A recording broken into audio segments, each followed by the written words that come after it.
Bene, buongiorno a tutti. Buongiorno signora maestra. Facciamo l'appello. Sì, Allora, Maxino Cernecca. presente. Bene, ci siete tutti? Allora, interroghiamo, vediamo un po'. Qualcuno si annuncia? No? Allora chiamo io. Cernecca. Argomento scelta, preferisci parlarmi del Petrarca, del Boccaccio o dell'Ariosto? Dell'Ariosto. Bene.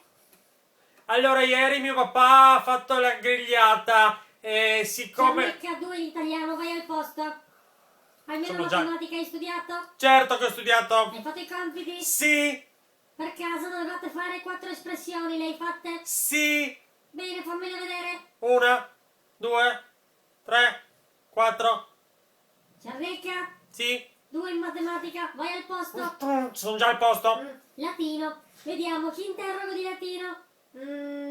Vediamo, Cernecca, hai studiato? Sì, anzi no. Ah, ti giustifichi perché? Mi giustifico perché mia nonna è morta. Ma tua nonna era morta l'altra settimana, se ben ricordo. Non è vero, in realtà dormiva e puzzava, pensavamo fosse Ti morta. metto un 2. No. Ti metto un 2 a matita, se mi porti il certificato te lo tolgo. Posso portare la nonna direttamente?